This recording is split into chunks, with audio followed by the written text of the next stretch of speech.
আব্বু, এইখানে একটা ঝাড়ু 5 টাকায় বিক্রি হয়, তো মুম্বাইতে কত দামে বিক্রি হবে? बेटा मुंबई में अनेक दाम में बिक्री होगा, 3 गुना 4 गुना दाम में बिक्री होगा।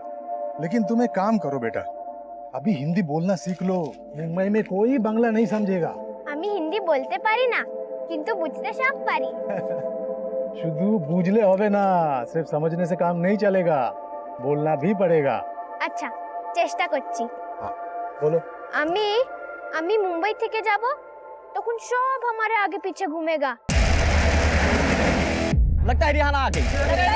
रिहाना आ गई।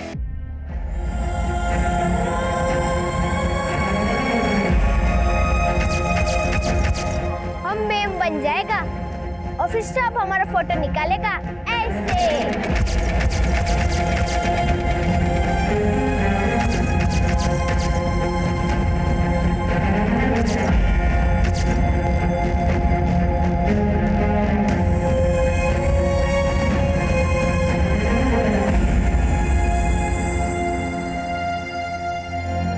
चलो चलो, ये सब लोग ताली बजाओ। बात हो गई। हाँ 2 मिनट बेटा, भात बन गया। तुम खेलो, मैं जल्दी खाना देती हूँ। চলো এখন বসে পড়ো, এখন আমরা পাঞ্চিউর খেলবো। চলো পাঞ্চিউর।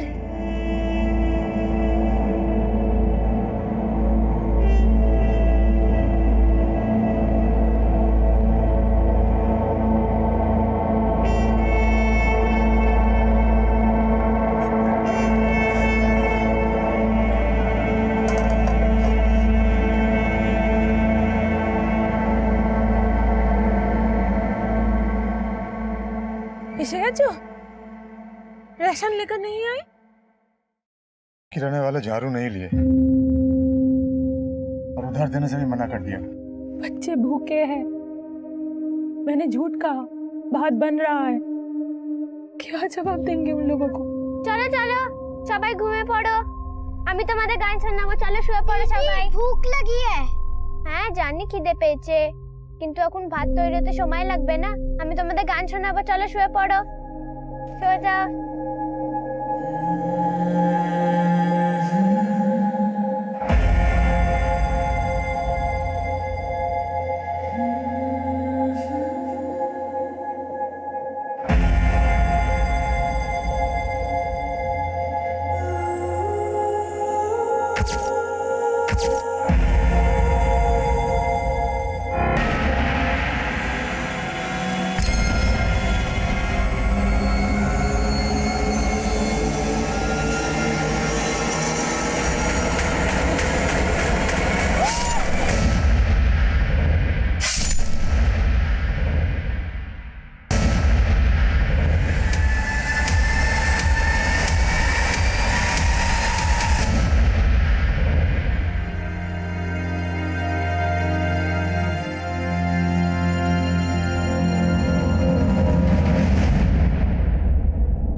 पैसे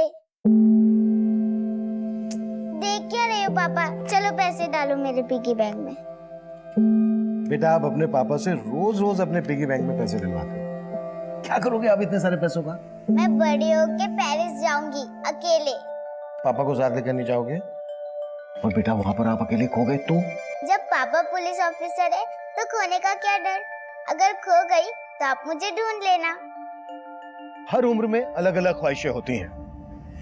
बड़े होने के बाद जब ख्वाहिशें टूटती हैं तो हम समझौता करना भी सीख जाते हैं, लेकिन जब बचपन में ख्वाहिश टूटती है तो समझौते की खुराक इतनी आसानी से हजम नहीं होती। ये केस रिहाना की एक ऐसी टूटी ख्वाहिश का दर्द था जिससे समझौता करना नामुमकिन था। उसकी जिंदगी तकलीफों के अंबार से भरी पड़ी थी। उसके सवालों का किसी के पास जवाब नहीं था। उसकी आप बीती झकझोर कर रख देने वाली थी। महज 12 साल की उम्र में उसके दोस्तों से कहीं ज्यादा उसके दुश्मन, जो उसका नामो निशान तक मिटा देना चाहते हैं। आप सोच रहे होंगे कि ऐसा क्या किया होगा उस मासूम बच्ची ने जो इतने सारे लोग उससे इतनी गहरी नफरत पाले बैठे हैं। रिहाना बेटा आजा जल्दी जल्दी, एप्पल खा लो। रिहाना बेटा आजा। बेटा एप्पल खाने के बाद तुझे दवाई भी तो खानी है।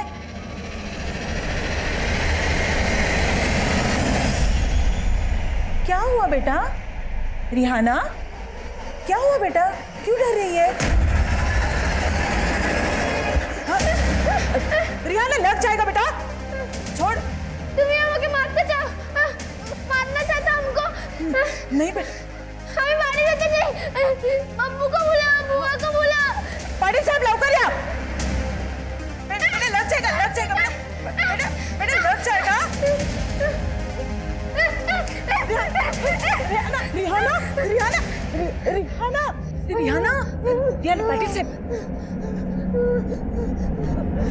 रिहाना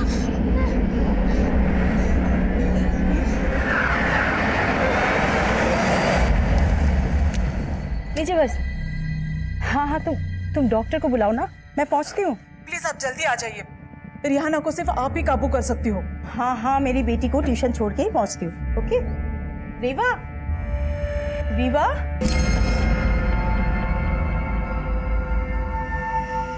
रीवा रीवा रीवा बेटा।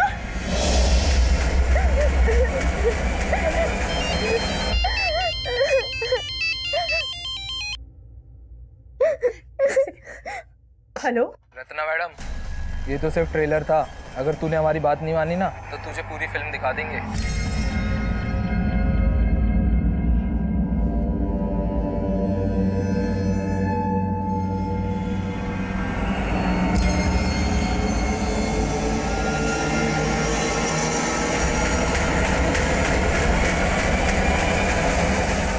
अभी हिंदी बोलना सीख लो, मुंबई में कोई बांग्ला नहीं समझेगा। प्लीज आप जल्दी आ जाइए, रिहाना को सिर्फ आप ही काबू कर सकती हो। रीवा रिहाना ठीक है अभी? डॉक्टर ने अभी इंजेक्शन दिया है। रत्ना मैडम नहीं आई? मुसीबतें उनका पीछा ही नहीं छोड़ रही है, इसीलिए उन्होंने मुझे भेजा। वो लोग अब काबू से बाहर हो गए।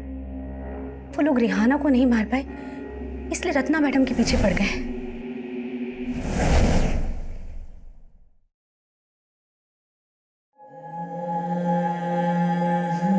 देखो रत्ना, तुम रिहाना का हौसला हो। अब इतनी दूर आने के बाद अगर तुम भी पीछे हट गई तो उस बच्ची पे क्या बीतेगी? ऊपर से भले ही वो जिंदा रहे, लेकिन अंदर से वो टूट जाएगी। मैं तो अपनी पूरी जिंदगी उस बच्ची के नाम कर दी थी अजय सर, पर मैं भूल गई थी कि मैं भी एक माँ हूँ और मेरी बेटी को भी मेरी ज़रूरत है। वो लोग बहुत खतरनाक हैं और उनकी वजह से मेरे हस्बैंड मेरी बेटी को लेकर अपनी माँ के घर चले गए और मुझे अपनी बेटी से मिलने तक नहीं दे रहे। अच्छा एक बात बताओ, उन्होंने तुम्हारे घर पे हमला किया, तुम्हें धमकी दी, तो फिर तुमने पुलिस कंप्लेंट क्यों नहीं की? क्या फायदा, पुलिस ने अब तक क्या क्या जॉब करेगी।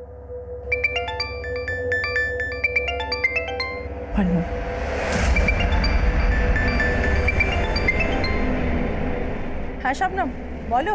हेलो हेलो रत्ना मैडम, बोलो बोलो मेरी दुकान।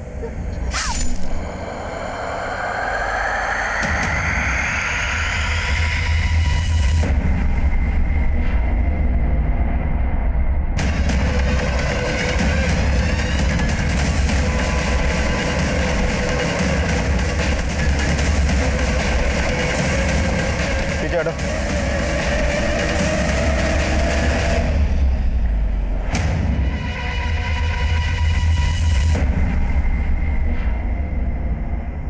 किसने मारा ऐसा?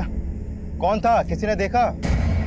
अरे अम्मी अम्मी अम्मी अम्मी उठो, पीछे करो। अम्मी अम्मी उठो ना अम्मी। पीछे हटो। छोड़ो मुझे, मुझे अम्मी के पास जाना है, छोड़ो मुझे।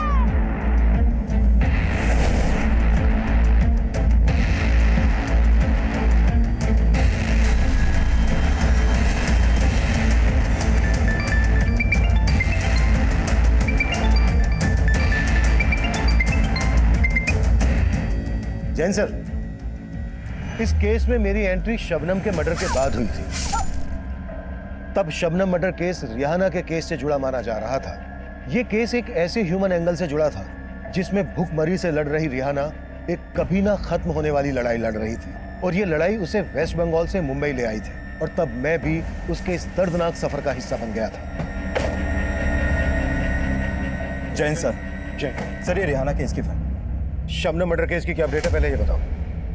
सर, जाहिर है कि शबनम का मर्डर करने वाले उन्हीं लोगों से कनेक्टेड हैं जो रिहाना केस के सस्पेक्ट हैं, लेकिन फिलहाल कोई स्ट्रॉन्ग एविडेंस नहीं मिला सर। वहाँ ना तो कोई सीसीटीवी था और ना ही क्राइम सीन का कोई ऐसा विटनेस सामने आया जो उन क्रिमिनल्स के खिलाफ कुछ बोले।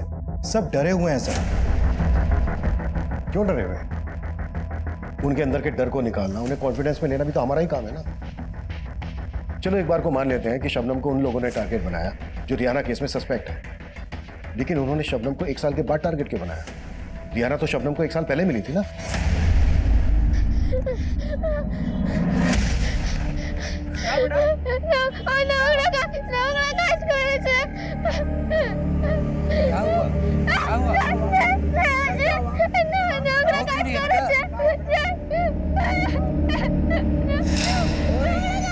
अम्मी, अरे बताओ क्या हुआ? हटो हटो हटो हटो। किसकी बात कर रही है?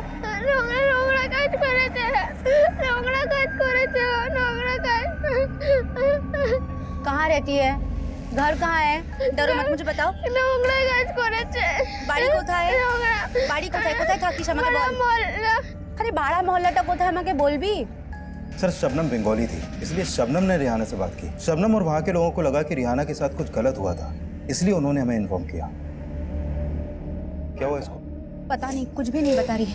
इस लड़की को तो ये भी नहीं पता कि इसका घर कहाँ है। बस बार बार एक ही बात बोल रही है कि नोंगड़ा काज नोंगड़ा काज। नोंगड़ा काज मतलब? सब बंगाली में नोंगड़ा काज का मतलब गंदा काम होता है। गंदा काम? बेटा क्या हुआ आपको? सर, समझ में नहीं आया, जब मैं रिहाना से बात करने गया तो वो हमें देखकर डर के मारे भाग क्यों गई? साहब, लगता है मिर गया है। और जब उसकी हालत नॉर्मल हुई तो हमने शबनम की मदद से उससे दोबारा बात करने की कोशिश की। तो नाम की? सर, रिहाना ने शबनम को जो भी बताया उससे यही लगा कि रिहाना बंगाल से मुंबई आई थी और उसे मुंबई में कहीं फोर्सफुली रखा गया था, लेकिन कहाँ ये वो भी नहीं जानती थी। फिर सर हमने रिहाना की फोटो दिखाकर आसपास पूछताछ भी की और एक आदमी ने रिहाना की फोटो को आइडेंटिफाई भी किया। सर, उस आदमी ने बताया कि उसने रिहाना को विष्णु के घर में देखा था, और जब हमने विष्णु से रिहाना के बारे में पूछताछ की तो उसने रिहाना को पहचानने से मना कर दिया। तो तब तुमने विष्णु के खिलाफ कोई ठोस एक्शन क्यों नहीं लिया? लेकिन सर, तब सिर्फ एक गवाह के अलावा किसी ने भी उसके खिलाफ बयान नहीं दिया था, लेकिन बाद में हमने एक्शन लिया था सर। बाद में तुम लोगों ने एक्शन इसलिए लिया था क्योंकि सर्वोदय अखबार के एडिटर ने उस बच्ची पर एक आर्टिकल छापा था। उस आर्टिकल से पुलिस डिपार्टमेंट की कितनी किरकिरी हुई है मालूम है तुम लोगों को? तुम्हारे एक्शन लेने से हुआ क्या? विष्णु तो अब भी फरार है। लेकिन सर, सिर्फ विष्णु अकेला सस्पेक्ट नहीं है। बोल तो ऐसे रहे हो जैसे बाकी सब लोगों का पता लगा लिया। पिछले 1 साल से ये स्केच लेकर घूम रहे हो, और शबनम के मर्डर के बाद भी सेम एक्सक्यूज है कि कोई सामने नहीं आ रहा है, डर रहे हैं सब। रिहाना के माँ बाप उसके घर का पता भी नहीं लगा पाए अभी तक। सर, हम कोशिश कर रहे हैं। कोशिश नहीं, आई वांट रिजल्ट कमल। अब इस केस में कोई कोताही नहीं बरती जाएगी, अंडरस्टैंड?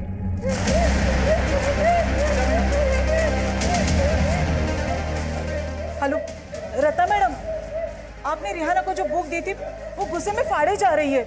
हाँ सुनिधि, मैं जानती हूँ कि रिहाना मुझसे मिलना चाहती है, पर मैं अभी अपनी बेटी रिभा से मिलने जा रही हूँ। लेकिन मैडम, रिहाना भी तो आपकी बेटी जैसी है, प्लीज एक बार आने की कोशिश कीजिए। हाँ हाँ, मैं समझती हूँ, मैं टाइम निकाल के आऊँगी। ओके? रिहाना, रिहाना बेटा।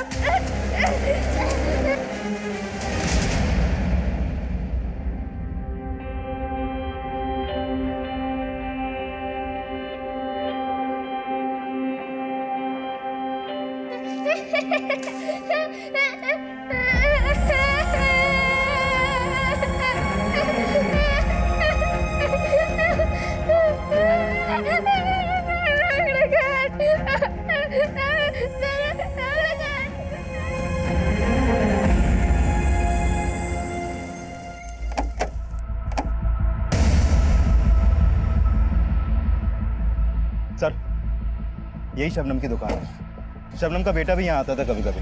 और शबनम का एक भाई भी है सर। सर मैंने शबनम के बेटे और उसके भाई से भी पूछताछ करने की कोशिश की, लेकिन वो लोग भी चुप रहे। और शबनम की मौत के बाद उसके बेटे को शबनम का भाई अपने साथ ले गया। शबनम का मर्डर दोपहर को 12 बजे हुआ। ऐसा लग नहीं रहा है कि हत्यारों को किसी ने विटनेस ना किया।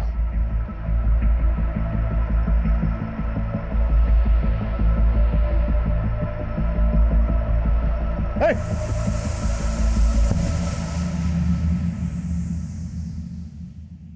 तो मुझे देख के ऐसे अचानक जाने क्यों लगे? क्योंकि मुझे मालूम है साहब, आप वही सब पूछिए और मैं कुछ नहीं जानता। आपको देखकर ऐसा लग नहीं रहा है कि आप कुछ नहीं जानते। देखिए, आपको डरने की जरूरत नहीं है, आपकी हिफाजत की जिम्मेदारी हमारी है।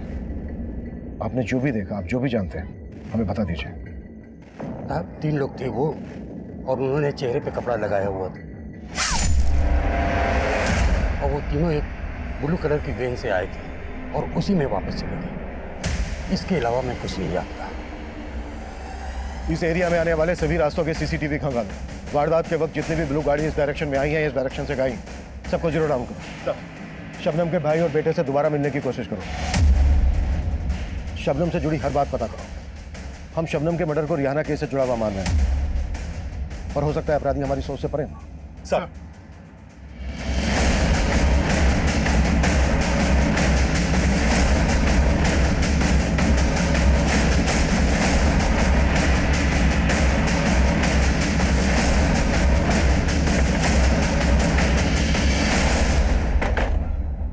तुम लोग यहीं पे वेट करो।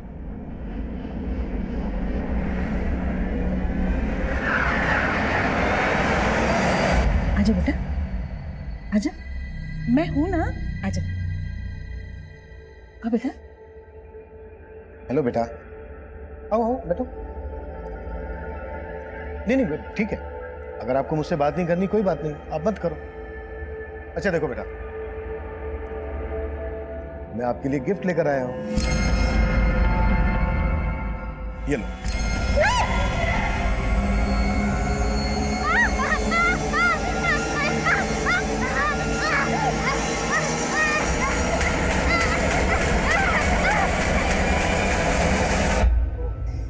डर मत बेटा, मैं हूं ना। सर समझ में नहीं आया, जब मैं रिहाना से बात करने गया तो वो हमें देखकर डर के मारे भाग क्यों गई? रिहाना जब भी किसी को पुलिस की वर्दी में देखती थी तो उसकी बेचैनी और ज्यादा बढ़ जाती थी। ये इस केस का एक ऐसा रहस्य था जिसकी असल वजह तब तक ढूंढी ही नहीं गई थी। और सवाल यह भी था कि अगर रिहाना पुलिस वालों को देखकर डर रही थी तो विष्णु ने उसके साथ ऐसा क्या किया था, और वो नोंगरा काज ऐसा क्या गलत काम था जिसका रिहाना बार बार जिक्र कर रही थी। इन सवालों की सतह में कई चौंकाने वाले राज दफन थे, और हमारी सबसे बड़ी लाचारी यह थी कि पिछले 1 साल से रिहाना अपने परिवार से दूर थी, और हम चाहकर भी यह पता लगाने में नाकाम थे कि रिहाना का परिवार तब कहां था। तब हमारी इन्वेस्टिगेशन की अगली कड़ी रत्ना थी। शबनम के मर्डर के बाद रिहाना ही नहीं, रत्ना की जिंदगी भी खतरे में थी। आपके घर पर हमला हुआ था, आपकी बेटी को आपके घर पर बांध दिया गया था। हाँ सर, उन्होंने मुझे फोन पे धमकी दी थी। लेकिन मेरी टीम ने मुझे इस बारे में कुछ नहीं बताया। क्योंकि मैंने उन्हें बताया ही नहीं था। मेरा तो उन पर से भरोसा ही उठ चुका है। और क्या मैं नहीं बताऊंगी तो पुलिस का फर्ज नहीं बनता कि इस केस को हैंडल करे? बीच बाजार में शबनम का, आपको बताने से क्या फायदा?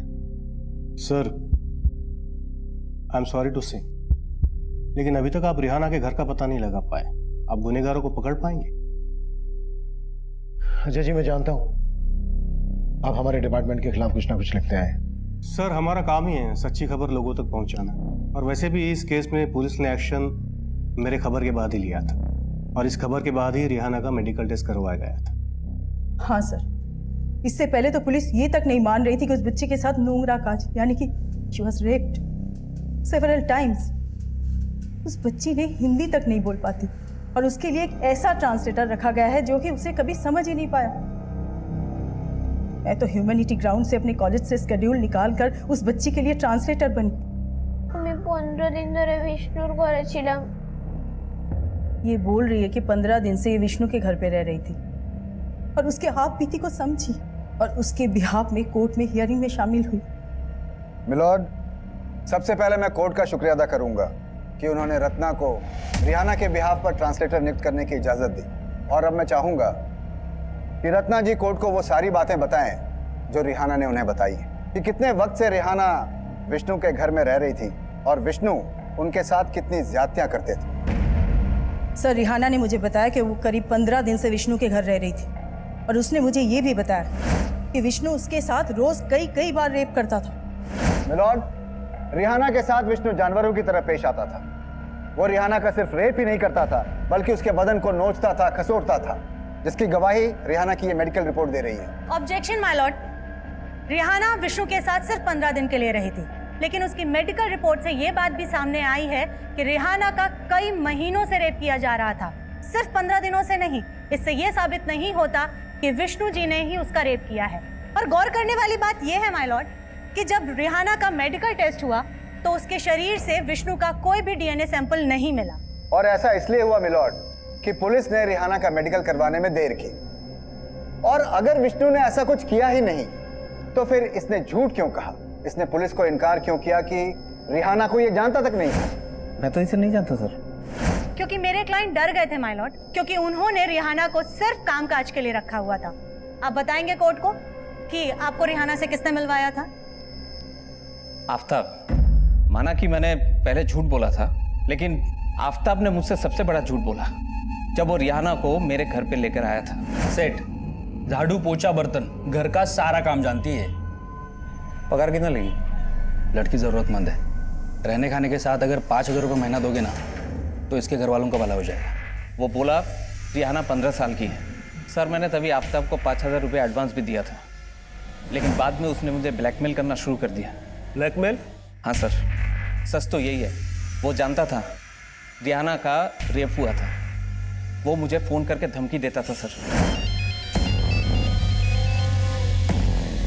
हेलो। देख सेठ, अगर तूने मुझे 5 लाख रुपए नहीं दिए ना तो तेरा वो हाल होगा कि जिंदगी भर पछताएगा तू। सर, मैं तब भी बहुत डरा हुआ था। मेरे पास इतने पैसे नहीं थे और अचानक रिहाना गायब हो गई और ये सब हो गया। ये जो रिहाना कर रही है ना, ये सब आफ्ताब के कहने पर कर रही है सर। ये सब आफ्ताब का किया धरा है सर। विष्णु ने सरासर झूठ बोला था, इसीलिए तो जमानत मिलते ही फरार हो गया। नाम श्योर विष्णु ने ही शबनम का मर्डर करवाया और उसी ने मुझे फोन में धमकी दी। कि धमकी वाला कॉल किस नंबर से आया था?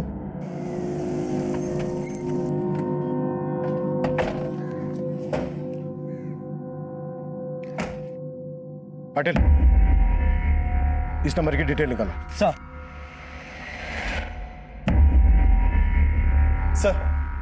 मैंने शबनम के भाई और बेटे से बात करने की कोशिश की, लेकिन कोई फायदा नहीं हुआ।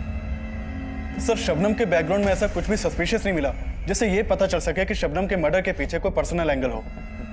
रिहाना की फैमिली का पता लगाने के लिए क्या क्या एक्शन लिए गए? सर, मैंने वेस्ट बंगाल पुलिस हेडक्वार्टर में रिहाना की फोटो भेजी थी, लेकिन वहां से अभी तक कोई अपडेट नहीं मिला। कोई अपडेट नहीं मिला तो हाथ पे हाथ रखकर बैठ गए? अब सरमा झुकाओ इस तरह से, तुरंत वेस्ट बंगाल के लिए निकलो और जब तक रिहाना की फैमिली का पता नहीं चल जाता है वापस मत आना। सर।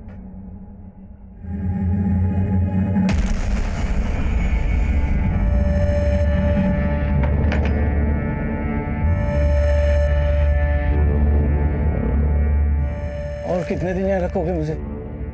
यहाँ से निकलेगा तो मौत मिलेगी। इतनी जिंदगी बची है ना, जी ले आराम से।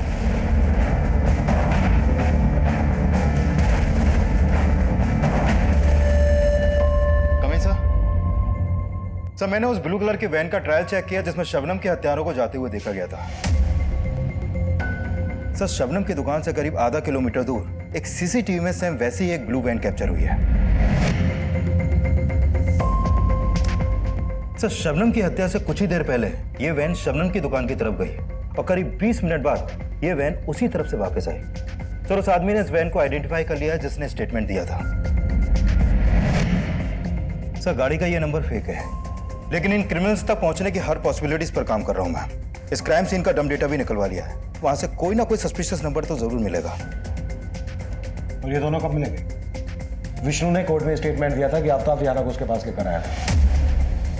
आफ्ताब के जरिए हम रिहाना के घर वालों तक पहुंच सकते हैं। सर, ये आफ्ताब जोगेश्वरी में रहता था। विष्णु के कॉल रिकॉर्ड में इसका नंबर मिला था। लेकिन अभी इसका नंबर भी बंद है और जोगेश्वरी की इसकी चौल भी है। सर आफ्ताब के गायब होने के बाद हमें लगा था कि विष्णु सही बोल रहा है, लेकिन फिर अचानक से विष्णु भी गायब हो गया। सर आफ्ताब के बारे में अभी तक हमने जो भी पता किया उससे लगता नहीं है कि ये कोई बड़ा गेम कर सकता है। ये एक मामूली सा पिंप है सर। हो सकता है कि रिहाना की दलाली करता हो और रिहाना के साथ रेप करने वाले इसी के कस्टमर हो, क्योंकि सर बाद में रिहाना ने यह भी बोला था कि कई लोगों ने उसके साथ रेप किया था। आफ्ताब के बाद इस सलीम का नाम भी काफी उछला था। सर सलीम का नंबर आफ्ताब के कॉल रिकॉर्ड में मिला था और ये तब से फरार है। हमें इस सलीम की कहानी को भी समझना होगा और इस रात से भी पर्दा गिराना होगा कि रिहाना पुलिस की वर्दी को देखकर इतना डर क्यों जाती है। रेहाना, बुआ कोথায় ছিলে?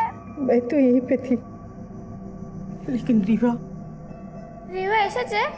नहीं बेटा, रीवा तो नहीं आई है, पर एक अंकल आए हैं, तुमसे कुछ बात करना चाहते हैं। बेटा, अंकल सलीम के बारे में जानना चाहते हैं। बोलो तुम्हें তোমাকে আপুর কাছে নিয়ে যাবে, বলো শোনা। আমি গ্রামে ছিলাম, ये गांव में थी, অনেক খুশ ছিলাম। बहुत खुश भी थी। আর তখনই প্রথমবার আমি সালিম ভাইজানকে দেখেছি। और तभी ये पहली बार सलीम से मिली। খাবো ছেড়ে দেব। बहुत मीठा गला है रिहाना का, एकदम मुंबई के लिए बना हुआ है। तो ऐसे बोल रहा है जैसे इसको गवैया बना देगा। वो हमारा इतना पहचान का, लेकिन मुंबई में हम अच्छा काम दिलवा सकते हैं। अपने यहाँ का तमाम लड़की हैं जो लोगों के घरे में चौका बर्तन करती हैं, बहुत पैसा भेजती है अपने अपने घर। वो तो है, लेकिन मेरा दिल नहीं मानता रिहाना को इतना दूर भेजने के लिए। सोच लो, घर में खाने के लाले पड़े हैं, 2 वक्त का खाना नसीब हो जाएगा। সত্যি ভাইজান আমি বহুত পয়সা কামাবো। हाँ रिहाना, बहुत पैसा कमाओगी तुम। আব্বু আব্বু আমাকে পাঠাও না মুম্বাই, আব্বু আমি অনেক পয়সা কামাবো। तो मुंबई तुम्हें सलीम लेकर आया था?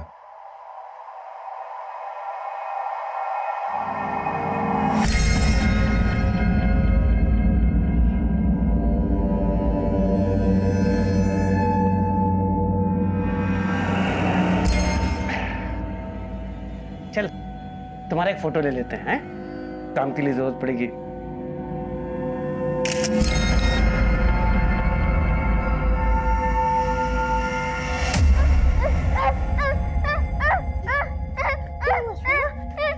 सब ठीक हो जाएगा। कुछ ठीक नहीं होगा। আমাকে ঘরে নিয়ে যাও আব্বু, আব্বু সব ঠিক করেगा। আমার আব্বু आएगा, सब ठीक करेगा। আমার আব্বू को নিয়ে आओ। अंकल ले आएंगे, अंकल मिलाएंगे तुम्हें। हाँ बेटा, अंकल मिलाएंगे। उन बातों का बार बार जिक्र रिहाना पर बहुत बुरा असर डाल रहा है। बेचारी 1 साल से लड़ रही है, ना ही उसे इंसाफ मिला ना घर। पुलिस वाले समेत न जाने कितने गुनहगार हैं उसके। पुलिस तो उसका रहने का सही इंतजाम तक नहीं कर पाई। उसे एक ऐसा एनजीओ में रखा गया जहाँ पे काम करने वाली औरतें तक उसे मॉलिश करती थी। और जब रिहाना ने ये सब कोर्ट में कहा तो उसे किसी तरह इस एनजीओ में लाया गया।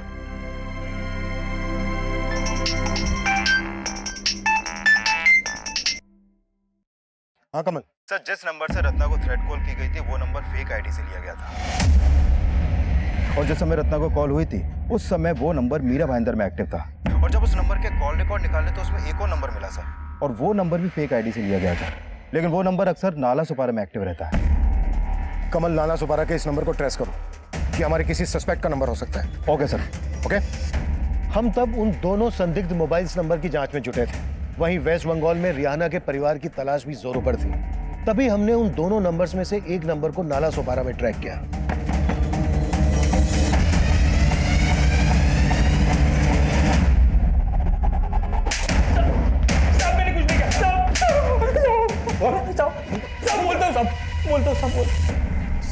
साहब मैं मानता हूँ कि मैंने रिहाना को विष्णु शेट्टी के घर पे पहुंचाया था, लेकिन सलीम पहले उसे मेरे पास लेके आया था, क्योंकि सलीम जिस मोहल्ले में रहता है उसके पड़ोसियों को पता चल गया कि सलीम रिहाना का रेप करता था। लेकिन तूने बड़ा सहारा दिया रिहाना को। तूने भी तो वही किया जो सलीम कर रहा था।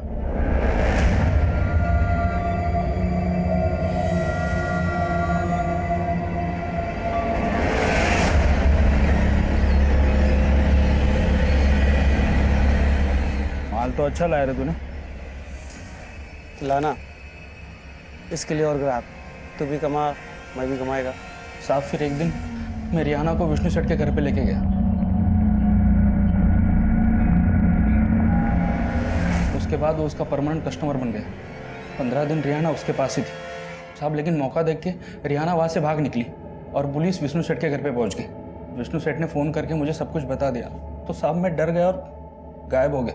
लेकिन विष्णु तो बोल रहा था कि तू उसको ब्लैकमेल कर रहा था, और रियाना ने वही किया जो तूने उससे करने के लिए कहा था। झूठ बोल रहा था साहब। इस वक्त विष्णु कहाँ है? मालूम नहीं साहब। और सलीम? उसके बारे में पता नहीं मुझे साहब। इस नंबर से तुझे कॉल कौन करता था? सलीम, लेकिन मुझे नहीं पता साहब कि सलीम अभी कहाँ पे।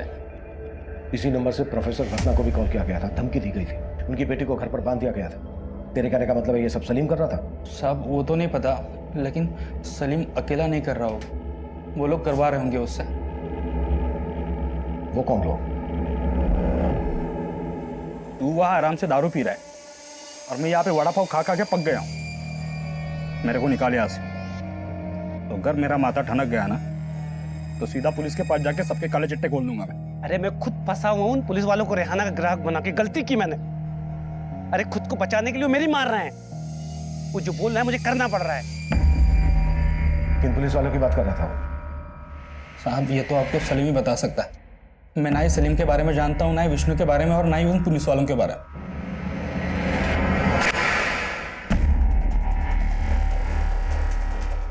इस केस ने पुलिस डिपार्टमेंट की छवि बिगाड़ के रख दी है। इस बच्ची के साथ पुलिस वालों ने भी।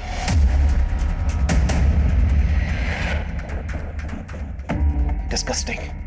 अगर तुम लोगों ने थोड़ी भी चौकसी बरती होती ना तो आज सारे क्रिमिनल्स अंदर होते। अगर मीडिया ये इशू नहीं उठाता ना तो जितना तुम लोगों ने किया है वो भी नहीं करते। अब सर झुकाने से क्या होगा? विष्णु इस केस का प्राइम सस्पेक्ट था। तुमने इसे गिरफ्तार किया, कोर्ट में पेश किया, लेकिन जमानत मिलते ही गायब हो गया। क्या कर रहे थे तुम लोग? इतनी सी निगरानी नहीं रख पाए इस पर? कहीं ऐसा तो नहीं है कि तुम भी? सर अगर आपको वाकई में लग रहा है कि मैं उन क्रिमिनल्स के साथ हूं तो आप मुझे इस केस से हटा दीजिए।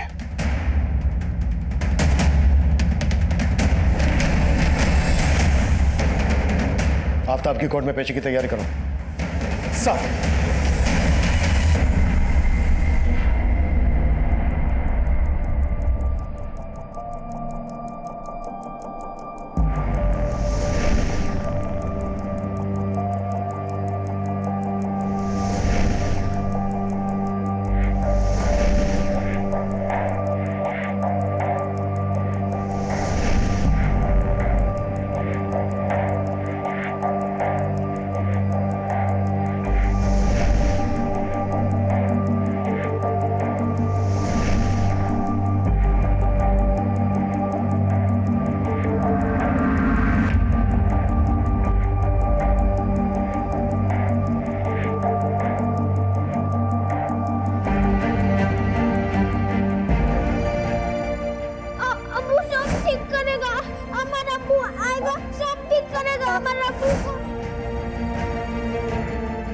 इस केस के दौरान जब जब मैंने मेरी बेटी का चेहरा देखा तब तब मुझे रिहाना की मायूसी का ख्याल आया।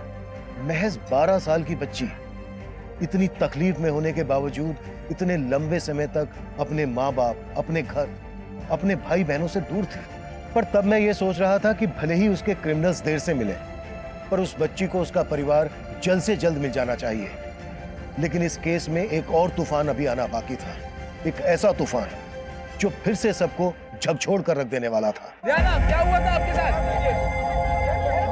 कुछ तो बताइए रिहाना, क्या हुआ था आपके साथ?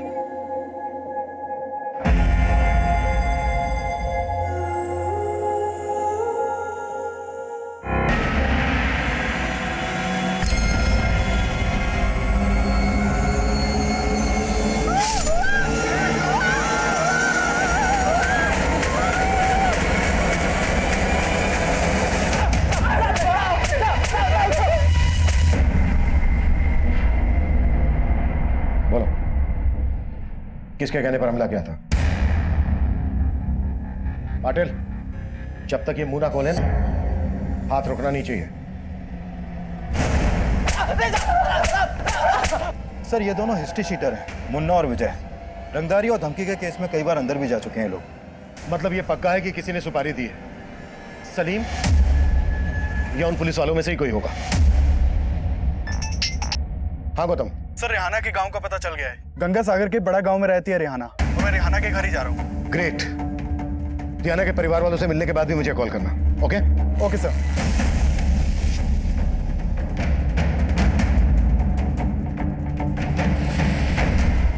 हाँ, रेहाना हमारी बेटी है, लेकिन हम उसे यहाँ नहीं ला सकते। अब होने दीजिए उसकी किस्मत में जो है। आपको जरा भी अंदाजा है कि आपकी बच्ची किस हालत से गुजर रही है, और आप उसे यहाँ घर पे नहीं लाना चाहते?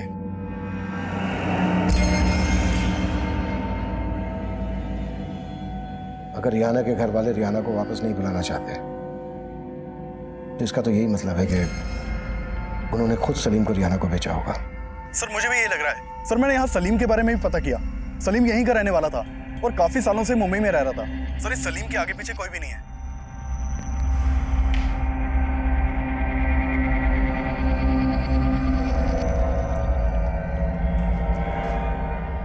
হ্যাঁ গো, কেমন বাপ তুমি? अपने बेटी से ही पालना झाड़ लिया। अमी बोलची बस अब इस घर में रेहाना का जिक्र नहीं होगा। जाओ काम करो अपना।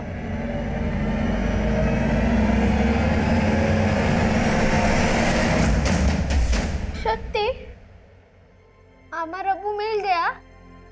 हाँ बेटा, तुम्हारे अब्बू मिल गए, लेकिन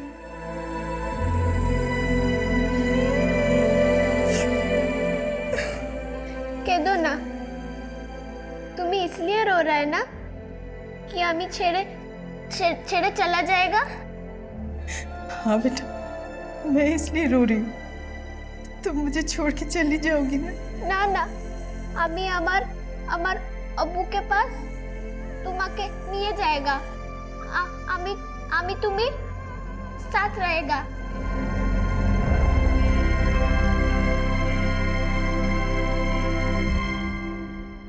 मिलॉर्ड, ये बात बिल्कुल साफ है कि इन दोनों ने रिहाना को जान से मारने की कोशिश की। मैं कोर्ट से ये चाहूंगा मिलॉर्ड कि पुलिस को इनके रिमांड की इजाजत दी जाए ताकि ये सच को कबूल कर सके कि विष्णु ने ही इन दोनों सुपारी किलर्स को रिहाना को जान से मारने के लिए भेजा था। ऑब्जेक्शन मिलॉर्ड, ये दोनों आदमी मेरे क्लाइंट विष्णु के हो ही नहीं सकते हैं। मुझे इस केस के इन्वेस्टिगेटिव ऑफिसर से कुछ क्वेश्चन पूछने की इजाजत दी जाए। इजाजत है। मुझे नहीं लगता कि इन दोनों हमलावरों ने आप जैसे ऑफिसर के सामने अभी तक अपना मुंह नहीं खोला होगा। ये दोनों प्रोफेशनल क्रिमिनल्स हैं। इनकी क्रिमिनल बैकग्राउंड है सर। तो कहीं ऐसा तो नहीं कि इन दोनों ने अपनी स्टेटमेंट दे दी हो और आप इनकी स्टेटमेंट को दबा रहे हैं? वकील साहिबा, हमारी ऐसी कोई इंटेंशन नहीं। इंटेंशन हो भी सकती है माय लॉर्ड। ये सब उन पुलिस वालों को बचाने की चाल है जिनके ऊपर इल्जाम है कि उन्होंने रिहाना का रेप किया है, और इस वक्त वो लोग फरार हैं। ये लोग अपने डिपार्टमेंट के उन लोगों को बचा रहे हैं और इन हमलावरों के स्टेटमेंट को मैनिपुलेट करके, घुमा फिरा करके कैसे भी मेरे क्लाइंट विष्णु को दोषी साबित करने पर लगे हुए। ऑब्जेक्शन मिलॉर्ड, ऐसा कुछ भी नहीं है। जबकि आफ्ताब ने भी यही स्टेटमेंट दी है कि विष्णु उसका ग्राहक था और वो रिहाना से धंधा करवा रहा था और रिहाना को प्लांट करके विष्णु को ब्लैकमेल कर रहा था। ऑब्जेक्शन मिलॉर्ड, ये बेवजह विक्टिम पे घिनौना इल्जाम लगा रही है। रिहाना बच्ची जरूर थी माय लॉर्ड, लेकिन उसको अच्छे से पता था कि बंगाल से मुंबई आकर के उसको क्या काम करना है, और रिहाना के अब्बू की स्टेटमेंट भी इसी ओर इशारा करती है। मैं रिहाना का अब्बू हूँ। मैं नहीं चाहता कि रिहाना यहाँ आए। वो जहाँ है वहीं रहे। अब उससे हमारा कोई संबंध नहीं है। हम उसे अपनाना नहीं चाहते। ऑफिसर, रिहाना के अब्बू की स्टेटमेंट के बाद आपने क्या थ्योरी बनाई, क्या मैं जान सकती हूँ? हो सकता है रिहाना के अब्बू ने रिहाना को जानबूझकर बेचा हो। परफेक्ट। इसका मतलब है कि रिहाना के अब्बू ने रिहाना को प्रोस्टिट्यूट बनाया और वो अपने दलाल आफ्ताब के कहने पर मेरे क्लाइंट विष्णु को ब्लैकमेल करने की साजिश में शामिल थी। जज साहब, ये सरासर झूठ है। ये रिहाना को इस तरह बदनाम नहीं कर सकते। रत्ना जी, आप रिहाना के ब्याह में वही बोल सकती हैं जो रिहाना ने आपको बताया है, और आइंदा से तभी बोलिएगा जब आपसे पूछा जाए। आप बैठ सकती हैं। माय लॉर्ड, मुझे लगता है कि रत्ना जी रिहाना को लेकर के इतना जज्बाती हो गई हैं कि उसको बचाने के लिए खुद घायल हो गई थी, और मुझे ऐसा लगता है कि ये रिहाना की बातों को इसी नजरिए से लेती हैं कि रिहाना दोषी नहीं है। एक ऐसे इंसान को रिहाना का रिप्रेजेंटेटिव नहीं बनाया जा सकता, इसलिए मेरी कोर्ट से गुजारिश है कि रिहाना के लिए नया ट्रांसलेटर अपॉइंट किया जाए।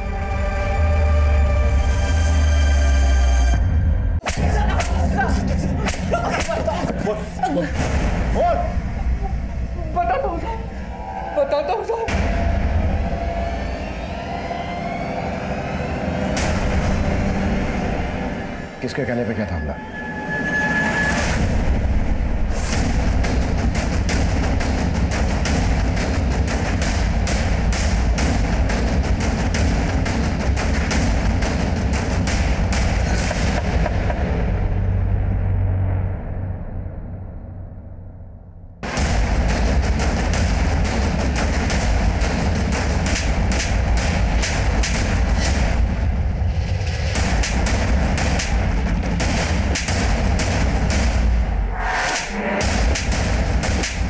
Order order. Now I am going to announce the verdict of the case. अदालत मानती है कि रियाना ऐसी विक्टिम है जिसका भरोसा तोड़ा गया है, और सबसे पहले ये भरोसा तोड़ा है सलीम ने, क्योंकि सलीम ने रियाना से झूठा वादा किया और उसे धोखे से मुंबई लाकर उसके साथ बलात्कार किया, और उसी की वजह से रियाना को इन दो गैर जिम्मेदार पुलिस कांस्टेबल्स विक्रांत शिंदे और सुरेश पाठारे ने भी अपनी हवस का शिकार बनाया। और फिर सलीम ने रिहाना को आफताब को बेचकर उसे प्रोस्टिट्यूशन में धकेलने का घिनौना अपराध किया, और फिर आफताब से रिहाना विष्णु की दरिंदगी का शिकार बन गई। विष्णु ने रिहाना का न सिर्फ बलात्कार किया बल्कि उस पर इतना जुल्म किया कि उसके बाद रिहाना वहां से अपनी जान बचाकर भाग गई, और उसके बाद विष्णु को पुलिस कांस्टेबल विक्रांत शिंदे और सुरेश पाठारे ने गायब कर दिया।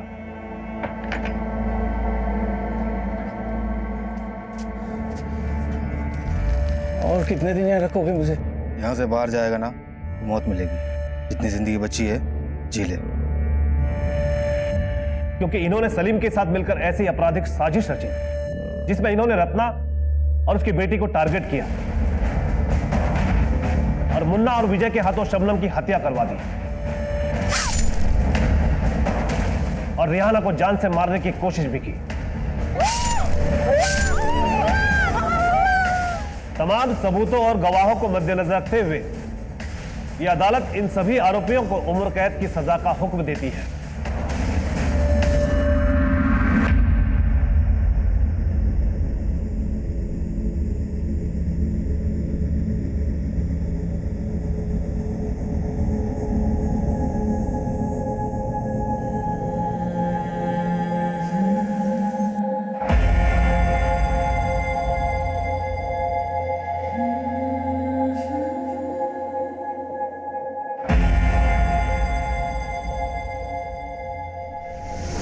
साहब, ऐसी बात नहीं है कि हम रियाना से प्यार नहीं करते, लेकिन मुंबई जाके उसे लाने का पैसा नहीं है हमारे पास। हम आपसे माफी चाहेंगे कि आपकी ये परेशानी हम पहले नहीं समझ पाए, पर इसके लिए आपको खर्चा उठाने की जरूरत नहीं है। हम रिहाना को खुद यहाँ पहुंचा देंगे।